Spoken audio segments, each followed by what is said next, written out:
Tra-la! Tra-la! Hey, how you doing? All right? Yes, hello, hello. Oh yes, there you are. There's one, at least. Took my hair. Rain plays havoc with your hair though, doesn't it? My mother would have called it rat's tails. Barbara Gordon. Good morning. I'm loving that picture of you though. Good morning and welcome. Hey, here you all are. Good morning, Lynn Faulkner. Good morning.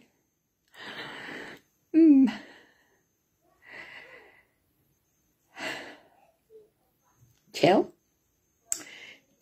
I think that's, there's Barbara Gordon and it's Lynn Hewitt, I believe they are.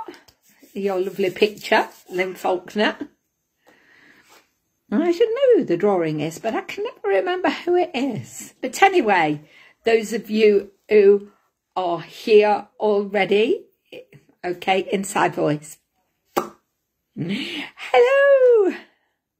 Oh, All Saints Day. Yes, now it's funny you should say that, isn't it? All Saints Day. Yeah, it's actually tomorrow, but the church celebrates today, the nearest one to it, isn't it? It's interesting, isn't it, that it becomes All Saints Day, actually becomes, you know, for some who will be celebrating Halloween, of course, won't they? Yes, and we're going to leave that there because have my own thoughts on Halloween, and if you'd like a bit of a different take on it, you might want to have a little listen to or read of Facebook. I'm surprised he's not put it up this time. Matt Arnold, Reverend Matt Arnold, he does a really good piece on Halloween. So you're propped up today. How's the sound? It's obviously very good because my very good friend has told me inside voice. So we're sort of popping, we're doing all right, I think, aren't we? Busy weekend for me. Hello, there you are. Margaret Mason, I see you. Yeah, popping on, I'm popping up. There you go. Good morning and welcome once more to St. Paul's Facebook page.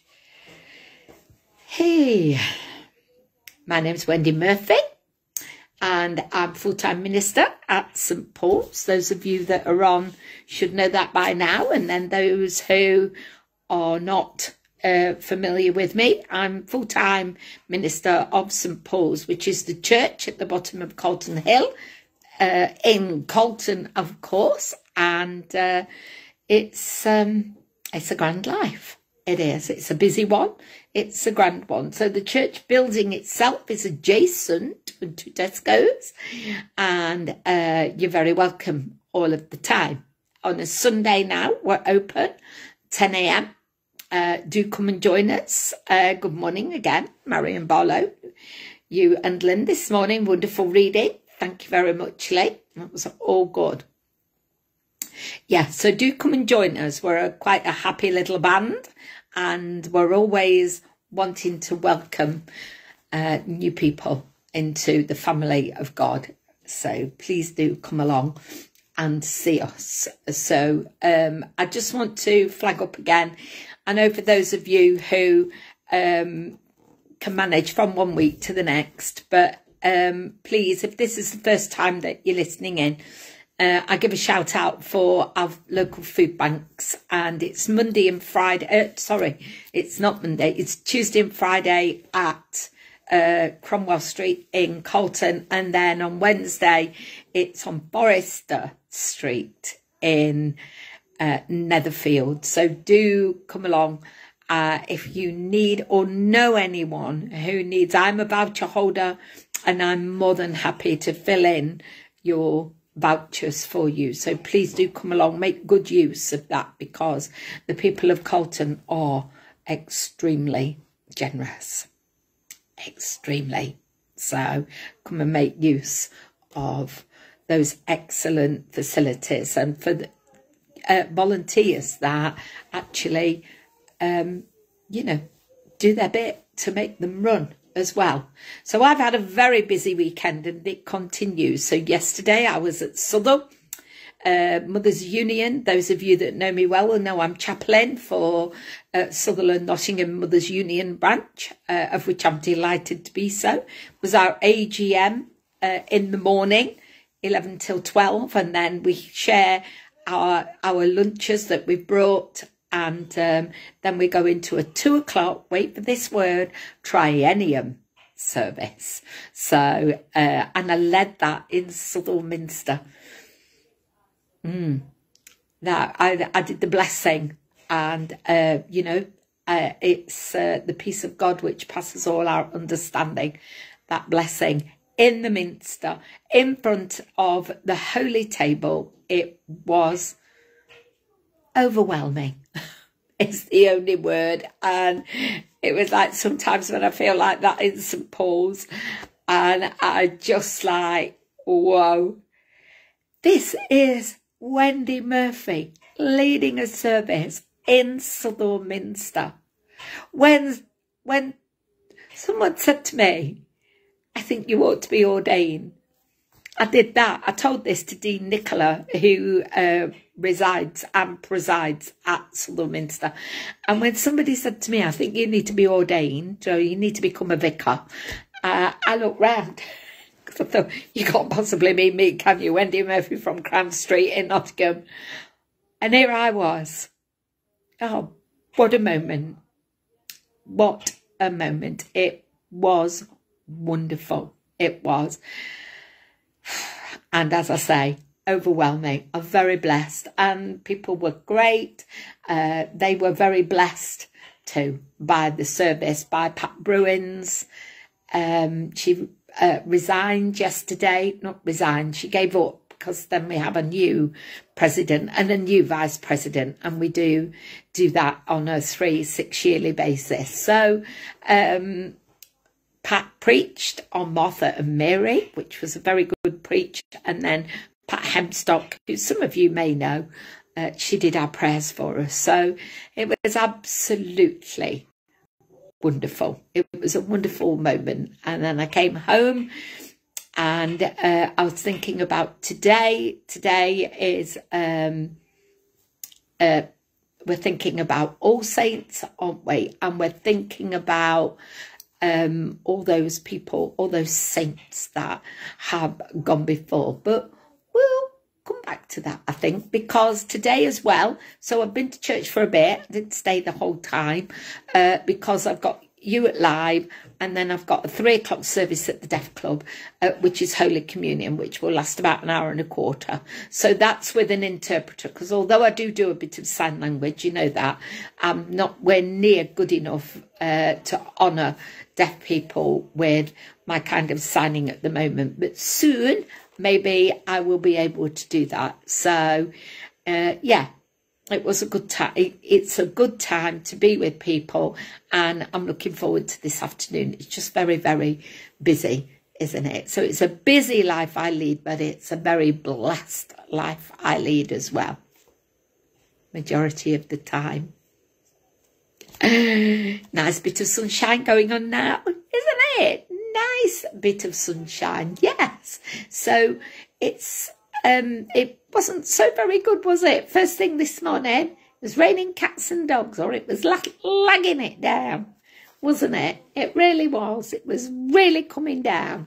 Raining and pouring it was. But now we've got a nice bit of sunshine, which is absolutely great, isn't it? It gives us a bit of hope. It's our Louise. Well done, Louise.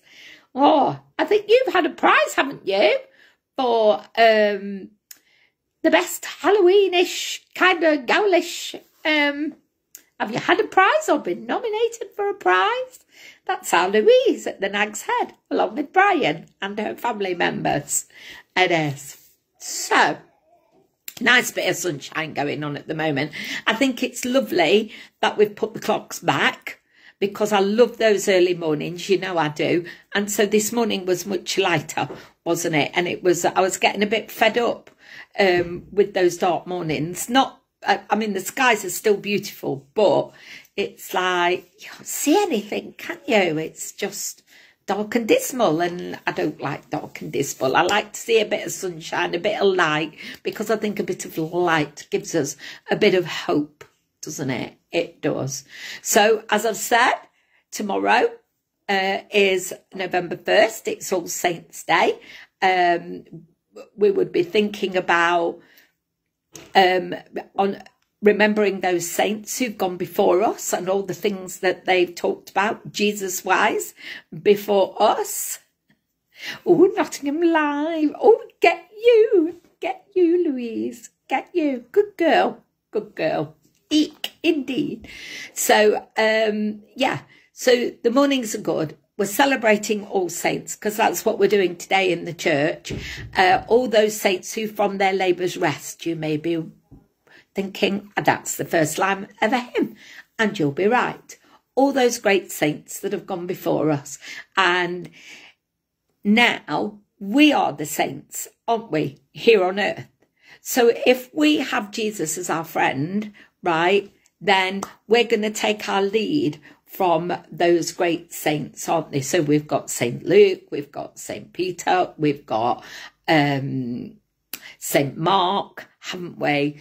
We've got St. John, we've got St. Augustus. Lord, my heart is restless until it finds its rest in you. And the one I'm going to sort of lean towards, simply because we are St. Paul's, Carlton, is of course St. Paul. You know, most of the disciples were crucified upside down as well, because they didn't believe they were worthy enough to have the same crucifixion as Jesus. So a lot of them were crucified upside down. So Paul, St. Paul, was born in the Roman city of Tarsus. Now you may think, oh, that's a long, where's that then? So that's what we call today's Turkey. And it was born into a wealthy family, right? And he was a bit of a mean lad, to say the least. He was a bad lad, really. He used to go round St. Paul, before he was St. Paul, right? He was Saul, and he used to go around giving the Christians a really hard time. In fact, there's a bit in the Bible, in the New Testament, that you can find where Paul is holding Stephen's cloak as the people stone him to death, because Stephen was a Christian, and Paul started out and he didn't like Christians, you see. He hated them. And so with having his wealth as well, so Stephen was the first Christian martyr who was stoned to death. He wasn't crucified, he was stoned to death. And Paul was a Pharisee. Sometimes we call people Pharisees, don't we? I mean, Pharisee. We call people Pharisees because they was always living by the law. Oh, they used to say to Jesus, why are you healing on the Sabbath day? Why are you saying to other people, why are you picking that baby, crying baby up on the Sabbath day? Sometimes the rules were so ridiculous. The laws that they used to live by were so ridiculous that, you know, don't light a candle, don't draw water. Well, you've got to live, haven't you? It's all about perspective, isn't it? But that's what the Pharisees used to do. The Pharisees, the Sadducees, the scribes, they were always prancing about the place in their robes, thinking that they knew it all. We knew nothing. They knew everything. And so they would be parading themselves around about the law. So when Jesus came, just a little aside, we look to the law of love. He's the new law, the new promise, the new covenant. Okay, a little aside. So he was born into a wealthy family, and he was a tent maker. Funny enough, apparently he wasn't very handsome, so it says about him. And he wasn't really a very good speaker either, which is probably why, you know, is a bit of a bully. Sometimes that can happen, can't it? So you'll remember that he's travelling with his band of merry men and possibly women, because he was a great speaker for women in the end, right? He's travelling on the road to Damascus, right? And here there's maybe it was a sunny day like today. There's a flash, a blinding light. And there he is on the floor. And is wondering what's happening. And it's in this moment, and this doesn't happen for everyone. Jesus meets us right where we're at, okay? So I don't want you to think if you haven't had a flash of light, you can't know Jesus, because that's just not true. Because Jesus meets us right where we're at, and then he takes us to the place he wants us to be. So here he is. He's on the road to Damascus. He has this blinding light. And here he is converted. He's converted from the terrible Saul to the absolutely wonderful Paul. Jesus, God gives him a new name. And so the one thing most people do know about St. Paul is that, you probably know this, that this dramatic conversion happened on the way to Damascus. Right? And so here he is. So he goes on then, and he's the most amazing witness. He is. He's writing letters here, there and everywhere. So if you see in the New Testament, right, so we've got Matthew, Mark, Luke and John. We've got Acts. So Luke, the disciple Luke, also wrote Acts as well, right? Romans, so because it was all about the Roman soldiers in the Roman city, wasn't it, when Paul was around? Paul wrote the letter to the Romans. So we've got Acts and Romans, Corinthians, Galatians, Ephesians, Philippians, all those little letters that he sent to all people everywhere, right? He was writing all the time, telling people how they should live as Christians, as followers of the way, Jesus. Because often in Paul's time, they would talk about being on the way, because Jesus is the way, the truth and the life. But they didn't say that they were Christians because they were afraid of being martyred, they were afraid of being crucified. So they would say they were on the way. That's where we get the little fish from, because they engraved fishes on the doorposts so that people would know that they're Christians. And it's got a funny name in Latin, and I can't remember what it is. If Pat's on later, because I don't think she's on now, she'll tell me what it is. But they used to put the fish so that other Christians could recognise them without having to say the word Christian or Jesus follower, or they talk about being on the way. So here we are, we've got this man who was absolute nightmare of a man, persecuting anybody and everybody, right? And then he becomes this most amazing, he sees the light, as it were, the light sees him, and there they are. They're absolutely, it's as one. So it's just an incredible moment for Paul as he sees the light.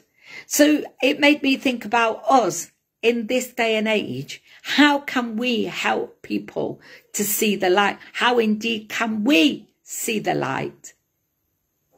As I said, Jesus comes to us in all different ways, and we don't knock any way that Jesus comes into someone's life. Maybe a powerful moment, maybe something that's happening very gently. There's just that nagging, that jelly, not nagging, that jelly in your belly, that feeling that actually, you know what, I want to know a bit more about that. I want to know about that. It's like Heather. Oh, I didn't know that Tarsus back then is now Turkey of today. You know what I mean? And so it's just wanting to know a little bit more. And a little bit more, isn't it? And me, obviously, having Jesus in my life, of course, then we know, don't we, that I know that whatever befalls, Jesus is going to be there holding me. You know, so when we're going through those ebbs and flows and those ups and downs like we do, we're in the valley, aren't we? But actually, that's why we really have to appreciate the mountaintop moments, don't we? We do. Because in our sermon this morning, the lovely Di did a recording because they're not coming to the building at the moment. They're isolating. And Di was talking about love being all around us. And we have to, as Christians, as followers of the way of Jesus, we have to make sure that we say and do the right things. We don't always, because we're human, but we have to make a good job of it, don't we? We have to make the best job we can. And on those days when we feel like we haven't done a very good job, then we get up and we make, I'm going to show you this now, and we make a fresh start.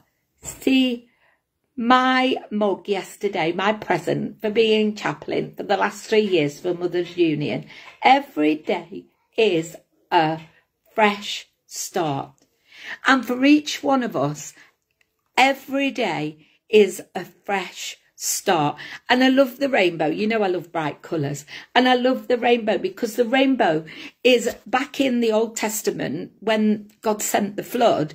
You know, he sent the rainbow as a sign of hope, didn't he? And he said that he's not going to flood the earth again. He did. And I know that there's also, but I think sometimes when we blame God, it's our own actions, isn't it? You know, when tsunamis happen, you know, whose bright idea was it to build the houses on the beach? Maybe they had to build the houses on the beach. I don't know because I haven't. But do you know what I mean? We have to think about how and when and why we're going to bring God into the equation in a negative way. Because God is love. Love is all around us. And so the feeling grows. And that's like when you come on here and you want to know a bit more and you want to find out a bit more. So your feeling is growing. You're wanting to get closer. At least I hope you are, because that's what I'm here for, to bring Jesus, to bring the light in a way that will help you to draw close to the light, to see the light.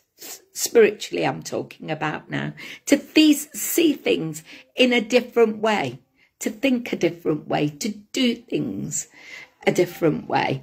So as Christians today, we too are on a mission, like Paul was way back then, like all the other saints were, and now they're all the saints who from their labours rest.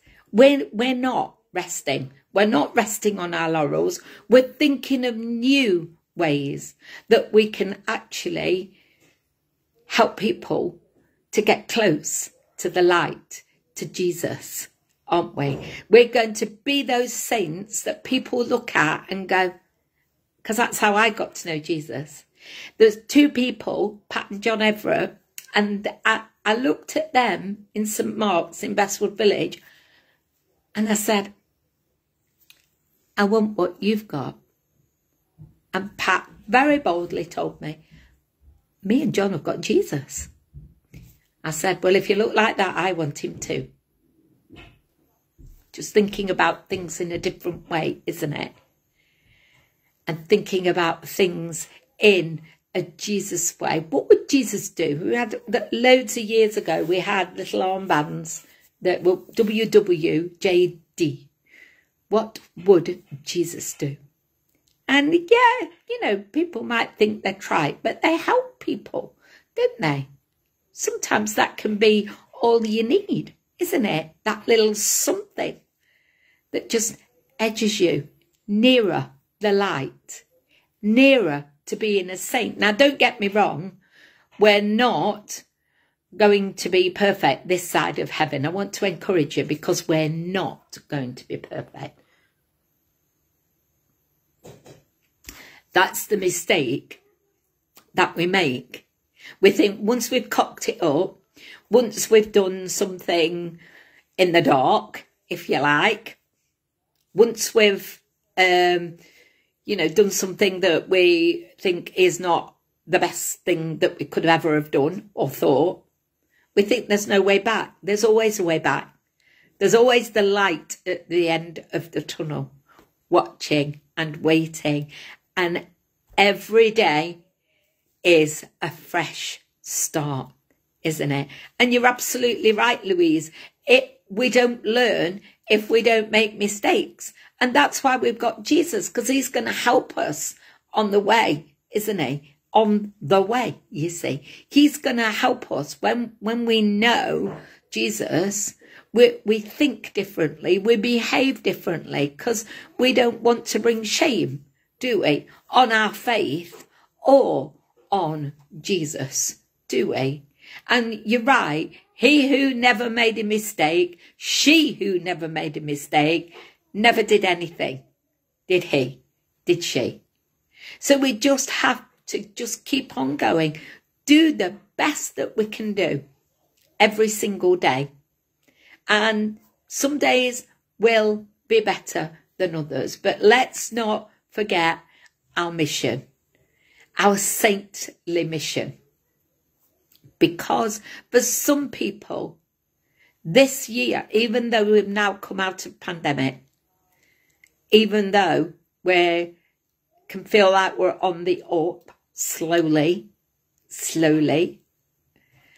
but for some people, there's not much hope around. There's no money, no job, no benefits. Benefits have been cut, which is why we've seen a sharp rise in food bank usage. But that's what they're there for. That's what the food banks are there for each and every person. And as I say, if you know someone that wants a voucher, then please do come and see me, call me, email me, text me. You know, as we move into the 1st of November, there's going to be even more horrid talk about that C word. And for some of us, yeah, that's okay. You know, me, I'm one of those people, I have to be dragged kicking and screaming into Christmas. And that may surprise you. But because we're thinking now of how many presents, aren't we can buy or can't buy. Why don't we offer to babysit someone? Why don't we offer to take someone a meal?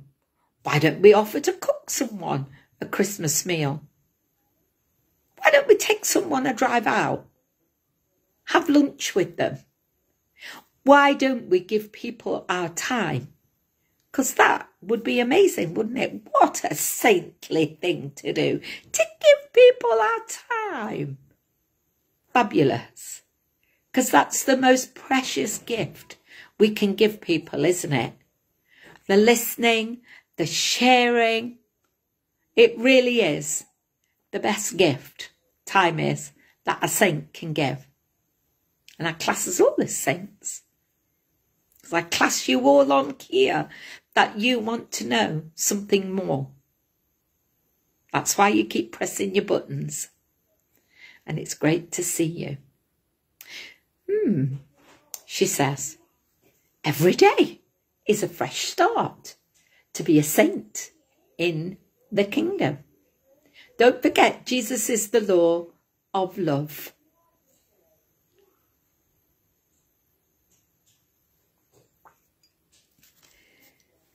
That's excellent, Louise. Experience days.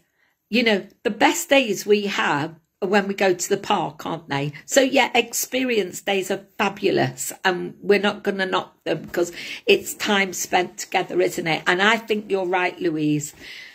The one thing that COVID has taught us is when the Bible talks about we think 70, 80 and 90 years is a long time. Let me tell you, I'm 67 years old. And it's all been the blink of an eye. Gone. And that's truth. It is. So we need to make the most of our time with our family, with our friends. We need to make every moment count. We need to stop putting off those things for tomorrow that we can do today. Giving people our time. Making sure, though, that we make time for ourselves as well. Isn't it? I think you've got quite a good balance going on at the moment, Louise, so well done you. I'm still struggling in that department, but I'm hoping to get there sooner rather than later. So I'm going to challenge you today. I'm going to leave you with a saintly thought. Well, I'm just going to encourage you to be saints, shining as saintly lights in what can often seem an unsaintly world. Take good care. Stay safe. Stay well. Stay saintly. The Lord bless you and keep you. The Lord make his face to shine upon you and be gracious to you. And all those that you love and care for. Now remember St. Paul, he was a real baddie. No one is outside the love of God because every day is a fresh start. A colourful fresh start, I might add. God bless. Wednesday at 11. Oh, bless you. Thank you, Saint Anna. And thank you, Saint Barbara. So good, isn't it? It's so good. Bless you too, Louise. It's been great to be with you again. I shall go and slurp my coffee, prepare some food for later on when I get back from the Deaf Club, because we're going to have dinner together. It's really important, isn't it? I put loads of store on. My table is cluttered at the moment, but by the time we sit down for dinner, it will be set properly, because you've got to be set properly. You've got to sit nicely. Okay. Thank you, Saint Marion and Saint Louise.